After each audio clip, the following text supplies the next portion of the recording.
Counting down to 50 years since man first walked on the moon, and today we will look ahead to see where in space man might walk 50 years from now. Welcome to Plugged In. I'm Greta Van Susteren, and July 20th marked the 49th anniversary of American astronaut Neil Armstrong's historic first step onto the moon's surface. This first step marked the breathtaking achievement of the goal set 8 years earlier by then U.S. President John F. Kennedy. I believe that this nation should commit itself to achieving the goal before this decade is out of landing a man on the moon and returning him safely to the Earth. No single space project in this period will be more impressive to mankind or more important for the long-range exploration of space, and none will be so difficult or expensive to accomplish. Current U.S. President Donald Trump marked this historic occasion with a statement calling for the United States to return to the moon and do more to grow space commerce, leading the way for a human mission to Mars. President Trump also said the exploration and development of space represents the best of American values. In a few minutes, we're going to talk about America's space future with the man responsible for the business of space for Boeing. And we will also speak to an activist for space settlements. But first, before we can look ahead, we should understand where we've come from. And to help do that, I went to the Udvar Hazy Center in Chantilly, Virginia. It's part of the Smithsonian National Air and Space Museum, and it is where the big stuff is on display: airplanes, rockets, and even the magnificent Enterprise space shuttle. I went into the museum before the doors even opened to the public and talked to Valerie Neal, the chair of the Smithsonian Space History Department. And we talked about future challenges and their dependence on the success of the past. Well, it's great to have you here, Greta, at the Smithsonian National Air and Space Museum today. This is absolutely spectacular. And just for starters, over your right shoulder, what is that? Well, that is one of our crown jewels. That is the Space Shuttle Discovery, which was one of 5 orbiters that flew from the 1980s until 2011. This was the mainstay of our transportation to space for 30 years, and we're very pleased to have Discovery. It flew more missions and for a longer period of time than any of the others. We started with, I think, 5, tragically lost 2, the Challenger and the Columbia. But this one has done, what, almost 40 missions? Yes, 39 missions, and it's flown every type of mission that the Space Shuttle was designed to fly. So it's an excellent representative of U.S. space flight over that 30-year period. Well, it's absolutely spectacular when you actually get up close and look at it. I mean, as exciting as it is for an American to have the space program and to see this, actually when you get up it's even more exciting. Well, it is, and it's because it was a reusable spacecraft, and people often ask, are we going to clean it up, repaint it to make it look sparkly white and crisp black again? Of course we say no. It flew 39 times, it should look like that. But I think it wows people because it's so much larger than the capsules were in the 1960s. And when people saw shuttle launches on television, it was minimized in size. So when you encountered the real thing here and see its size, you really appreciate what we were doing in space during that period of time. Well, I don't want to date myself, but you also have something that looks like the Jetsons, an astronaut in a vest that went outside the space capsule and could fly. Right. The idea of jetting around in space goes all the way back to science fiction in the 1940s and 50s. And the United States did develop a jet backpack for astronauts, and they used it on 3 different missions in 1984. And we have the one that was first flown. It's called the Manned Maneuvering Unit. It could have been called the Astronaut Maneuvering Unit. Or Woman Maneuvering. Today it would have to have a gender-neutral name. All right, as exciting as this reusable spacecraft is and was, it's hard not to look back to the space race, the one that where JFK in 1961 said we were going to get to the moon by the end of the decade, which quite frankly we'd never been to the moon or in space, so it seemed almost ridiculous. That's correct. We had 15 minutes total experience in space when President Kennedy made that challenge, and so it was almost beyond imagining that it could be achieved. But it was in fact achieved, and we're coming up on the 50th anniversary next year of the first landing on the moon. So for those of us who've been around here long enough, we can remember that. The excitement, the awe, the disbelief that people were actually standing on and walking on the moon. And we beat the Russians. I mean, it was a race with the Russians. There was, and as the U.S. began to pull ahead of the Russians, of course they had the firsts in the early 1960s, but as we began to pull ahead, they denied that they were in a race to the moon. They were just going to space to do useful things in space, but we later learned after the Soviet Union collapsed that they were very much in the race to the bitter end. All right, so after we went to the moon, the shuttle was our next step. And how long was the shuttle an operable program? Well, it took about 10 years to develop the space shuttle throughout the 1970s. The first mission launched in 1981 and the last mission launched in 2011. So it was a 30-year program. Really inconceivable, the idea that you could keep flying these same vehicles again and again and do all kinds of practical work with them. And I think the shuttle represented a different idea of space that was more practical, perhaps easier to defend to the public than repeatedly returning to the moon. But after a while, the public became tired of having astronauts in Earth orbit. They lost interest in the shuttle program and wanted to see more exploration. And so exploration is where we're going in the future. So it ended having gotten what out of it? I mean, besides the excitement, I'll take the excitement and the thrill of outer space, but what do you think that the space program is proudest about the shuttle program? The space shuttle really democratized spaceflight because it only needed 2 pilots to operate it, but it had room for 5 other people. And those people could be scientists, engineers, physicians, even veterinarians. And so it opened up a much larger pool of candidates, and that included women, African Americans, Hispanics, Asians, people who hadn't qualified when you had to be a test pilot to be an astronaut.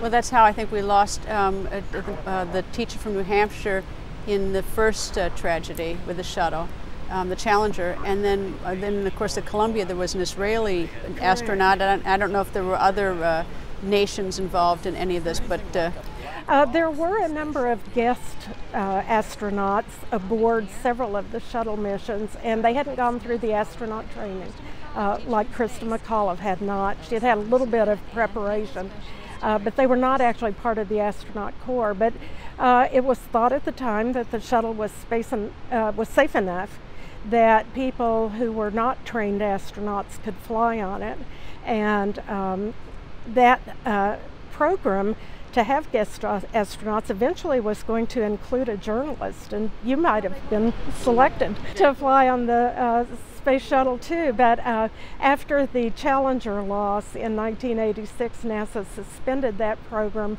and it was another 10 years or so before an educator flew, and she was actually inducted into the astronaut corps.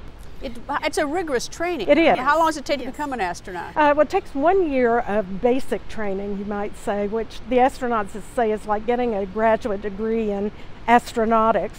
And then you go through about 2 years of more specialized training until you're selected for a crew, and then you go through another year of specific training for that mission. So it's usually about 4 years before your first flight. President Trump has announced some sort of space force. The Air Force has always had jurisdiction over space, I think, in the Department of Defense. That's but correct. this may be a little different. How is this perceived? Well, I think that people are giving it a lot of thought right now, and we'll see if it happens or not. But yes, we've essentially had a space force for 40 years, maybe longer than that, with the launching of satellites that do reconnaissance and communications for military purposes. Well, space is always, it's a frontier. We have the Space Treaty, which a number of nations have signed. The United States has signed, of course, this treaty, which was a ban on nuclear weapons in outer space. Right. But there's naturally there's some concern whether some nations are going to put weapons up there or even try to disable communication systems. I mean, that's a danger. That's a real danger, and we heard a talk at the museum just a couple of weeks ago from the director of United States Strategic Command, and that's very much on his mind and on the mind of the Strategic Command folks, is that space can be an arena for warfare. We don't want it to be an arena for warfare, but disabling communication satellites, disabling GPS would paralyze life here on Earth. We're also dependent on all that technology now. We have on display on the other side of the shuttle here a test unit that was tried out in the 1980s that's called a hit-to-kill vehicle. And the idea was that if the Soviet Union launched a nuclear-tipped warhead toward the United States, we would launch something that would go up and collide with it and disable it. Right now there is certainly at least a tacit agreement that nations won't do that to one another in space, but there's a lot of vigilance to make sure it doesn't happen, and the threat is always there. And the space treaty is only specific to nuclear weapons, not to other weapons, right, which is why the tacit agreement, you know, the nod and the wink and you won't do that is hoped for. Well, of course, lasers can be tremendously destructive, and so some of the tests that we have performed have been with laser operated devices that could disable another incoming weapon or another satellite as well. Are we going to make it to Mars in our lifetime? I certainly hope so. What's the plan? I'm a child of the 1960s, and I would like to see us get to Mars in my lifetime. I don't know that it's going to happen that soon. That's where NASA is allegedly heading now. Next is preparing for a human mission to Mars. Americans are adventurous and strongly support pushing the boundaries of space. A new poll from the Pew Research Center shows 72%, that's nearly 3 out of 4 Americans, agree that it is essential for the U.S. to continue as a world leader in space exploration. And 80% say the International Space Station has been a good investment for the United States. And that should be good news for Peter McGrath, who is in charge of everything space for Boeing, which built the International Space Station. Nice to see you, sir. Nice to see you, Greta. Okay, so how exciting is it for Boeing to be part of the space program? I know we fly on all your airplanes all the time, but what about the space program? Yeah, Boeing really has been at the forefront of the space program since the beginning. If you look at Apollo, Gemini, Mercury, space station, you know, the space shuttle, we've been part of all of those programs in partnership with NASA to bring human spaceflight, you know, to the place where we are today. All right, so it's really been an exciting part for us. So tell me, where are you taking us? What are you doing now? So today we're working on a couple things. You know, first off, I'll start with space station. You know, we're actively working with NASA to keep space station going. You know, there's a lot of capability left on that vehicle. You know, all the analysis we've done says it can go to 2028 and beyond.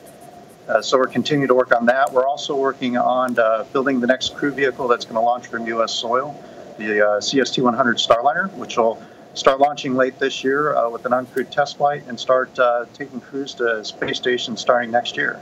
So we're really excited about that. When you look at what the space station has accomplished, and frankly, I'm one of those people, I don't care if we get a huge accomplishment. I just love the excitement that shows what we're capable of doing and who knows what's beyond. But what is sort of, you know, when you sort of give the list of things that you think space station has done for us?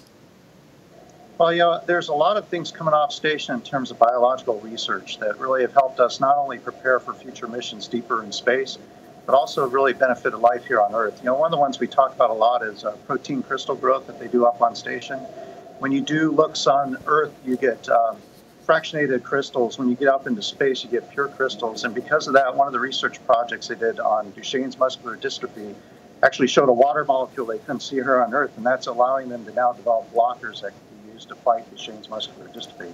So there's a lot of things. The other one we talk about quite often is osteoporosis. And there's several drugs that are being developed now by Amgen that they use the fact that when you go to space, you get accelerated bone loss effects. So it really gives you advanced or accelerated research.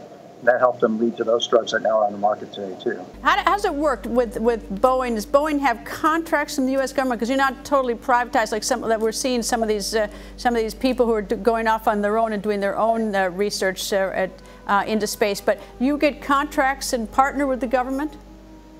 On space station, we were originally contracted to design and build and assemble, work with NASA to assemble it in space. Today we have the contract to sustain and operate it for them. So we do a lot of things around maintaining its operational capability. In terms of the CST-100 Starliner, we are a commercial partner with NASA in the sense that we're designing and building the capability that then we're going to sell to NASA as crewed services to space station. I bet it seemed almost, when JFK said that we would go to the moon by the end of the decade, that frankly we'd never done it before, so that seemed pretty outlandish. But American ingenuity, and we got there. For a space station, was it the same thing when it was proposed, that it just seemed like, how could we possibly do this? Yeah, it definitely was a challenge. We did have the opportunity to do Skylab, which was a great first step of looking at a temporary location for humans to operate in space. And there was some legacy with Mir on the Russian side. I'll say I started my career working on several elements that are flying today up on space station as an engineer. And it was challenging because you were definitely pushing the envelope, which is why it's a good, when you look at it from a perspective, it's good when the government leads when technology isn't that mature or the business environment isn't there to support a commercial venture. And that's kind of what space station originally was. And that's, as we look further into deep space, that's probably the same thing that I typically say governments lead and commercial tends to follow. What's your wish list? What do you want to see us do? I'd love to see us go back to the moon. We've been talking about that for a while. But whatever we do, I'd like to make sure that we make it more extensible than we did, I'd say, during the Apollo program. Something that allows us to take the capabilities we developed to get back to the moon and allow us to move on to Mars and maybe further in our solar system. Because it's really about learning, I would say, by exploring, we're learning not only technologies that help us here on Earth, but it also allows us to learn more looking at planets like Mars as to how we can better work with keeping Earth alive. And tell me, would you like to go to the moon? Would you like to be up on the space station, or do you want to stay on the ground and watch this? Yeah, I'm probably at my point in my career where I'm going to be watching more of it, but I'll tell you. I know you probably watch it. I'll be watching too, but is it in your heart and your soul that you wish you could go? Yeah, I'd say I'd really like to be able to stand there or float on the International Space Station, look back at Earth. I've heard that view is amazing. It really changes your perspective on Mother Earth. Well, it's absolutely fascinating, and Boeing's contribution has been extraordinary. Anyway, thank you for joining us, sir. Thank you very much. Okay, it's one thing to explore space, and that is exciting, but it is another to create settlements and start truly living beyond Earth's atmosphere. Aaron Osterly calls himself a professional space activist. He's currently vice president for Polyspace, an independent space policy consultancy. Nice to see you. Pleasure to meet you, Greta. Yeah, so pleasure to be here. Colonies? Yes. Where? Everywhere. Everywhere we can send them. It's, our view is that space, the best way we get from space is making it useful for everybody. So it's not just, a government's going to the moon, or a government's going to Mars, or companies doing this little bit, but we need it to go for everybody. And so, building the marketplace that enables space settlement, building the technologies, the systems, how does Boeing not just create the next big rocket, but how do they create the 747 to go to Mars? Okay, you say you're an activist. What does that mean? So I'm involved in a number of different companies and organizations. Space Frontier Foundation is a big one. Alliance for Space Development is another one. And we focus on engaging in both growing the marketplace through active community building, and also engaging with policymakers and legislatures and suggesting ways to do things differently. For example, everybody, you say the word space settlement, colonization, everybody has like, oh, that's cool, I want to hear more about that. The Jetsons is what exactly. I think a lot of people think about, the Jetsons. Except that that's not actually part of NASA's charter. Like, you would think that should be part of why we're doing this. Everybody talks about the big views of that, but that's not part of NASA's charter, and shouldn't it be? Another good example is if you're, a lot of people are working on new systems, new transportation systems. Like, you've got SpaceX with Elon Musk, you've got Blue Origin with Boeing or with Jeff Bezos, and they're all building their rockets that are making things very interesting. What if we can start launching on a day-to-day basis and go there all the time at much lower costs? how do we position that technology? Arguably exists now, or it could exist within 2 to 3 years. Okay, so in the race for the moon, it was the United States versus the Soviet Union. The United States won, hands down. Who's in the race now to colonize, like put a colony on the moon or even beyond? A lot of it comes from different companies. You have a number of large companies whose founders have vision built around using the resources of the solar system, using the Are those business decisions, or are those sort of adventurous decisions? Both. I mean, let's be honest. You can't. If there are asteroids up there that are worth billions, and if you could grab one and sell it, it'd be worth a lot of money. To do what with? What's the average price of things like titanium, of things like iron? If I could make it cheap enough, and I stipulate that's not a small problem, but if you can do that, you can do huge things with it. Another example is the zero gravity environment. That is, you had the gentleman from Peter McGrath from Boeing talk about the protein risk world. There's a lot more interesting biological and tech development projects that require the zero gravity environment. So in your lifetime, are you going to see a colony on Mars? I hope so. Hope so, or you really think so? I'm betting on it. I think the world will change in the next 10 years when it comes to space in ways we don't understand.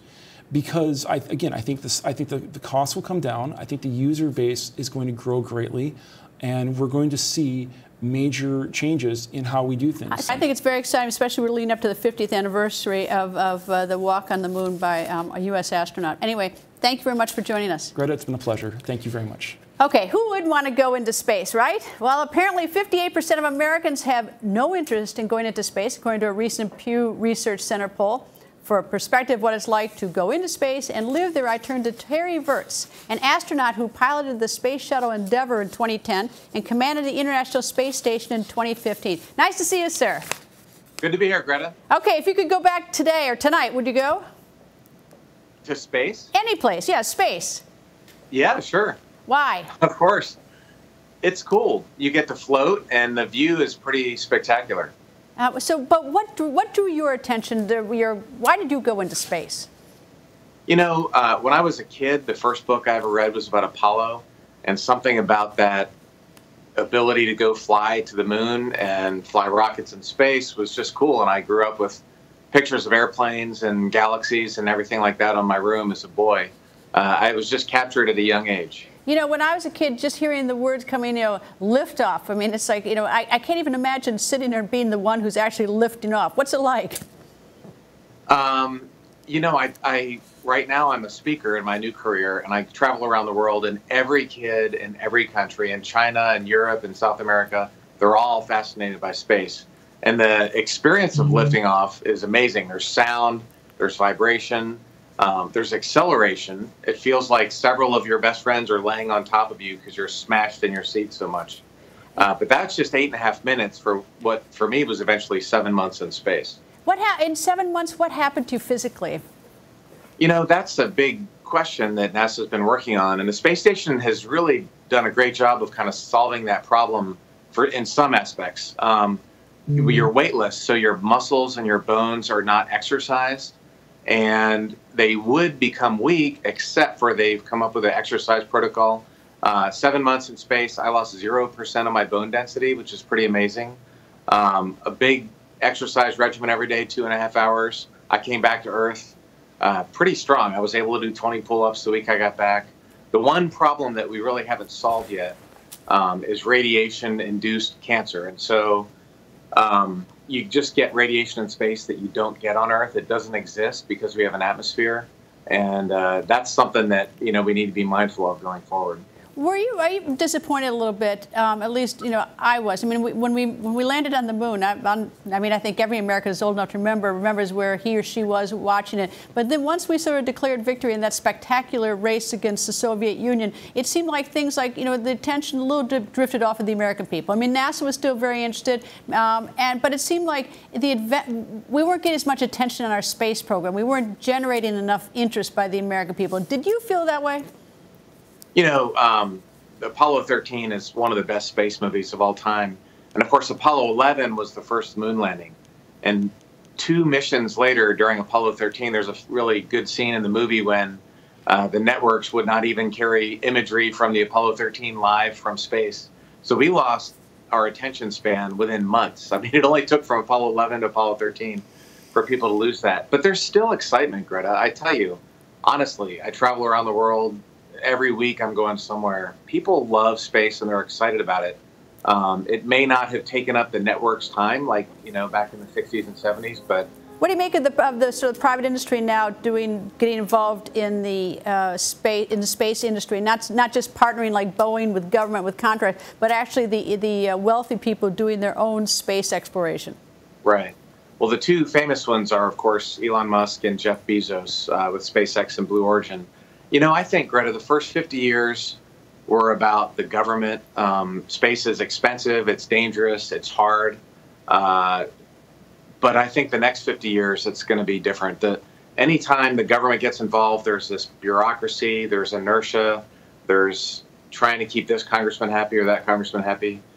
When a private company is involved, they want to get stuff done now because it's costing them money, and they want that return on investment quicker. And there's a great thing to be said for that incentive. So I think the future in innovation is really going to be either in public-private partnerships or just in the private industry alone. All right, so what's out there that we don't know? I mean, I hear about junk in outer space, but the garbage fields, and I hear about that. But what's out there that we really haven't talked about? What are you interested in? When I was commander of the space station, I had to maneuver for some debris that was caused by a military satellite explosion about a decade ago. So yes, debris in space is a big problem. I think I've written some articles about this. I think the 21st century goal will be to go to Mars. Mars is a really interesting place. There is water there. You can see it with a telescope in your backyard and the polar ice. There's a really thin atmosphere. It's got a 24-and-a-half-hour day. So as far as potential for future human habitation, not just landing and coming home, but actually living there, it's probably the most promising place in the solar system. Are we alone? I have two thoughts on that. There are a lot of stars out there, and therefore a lot of planets. So you would think there's other alien life, but it's really far away, so it would be hard to ever find it. And life is so complicated. I mean, even a one-cell organism is infinitely more complicated than the complicated stuff that humans make. So I think unless somebody makes it, there's not going to be life. I think you need a creator. But you would think there would be because there's so many planets out there. So we'll see. All right. Well, I'm insanely jealous of you. And who wouldn't want to go to space to have had your experience? You can go soon, Greta. I hope so. I'd love to. Yeah. Anyway, thank you very much for joining us. Thanks for having me, Greta. And that's all the time we have for today. Stay plugged in by liking us on Facebook at Voice America. And you can also like my Facebook page at facebook.com/Greta. And make sure you follow me on Twitter. It's @Greta on Twitter. Thanks for being plugged in.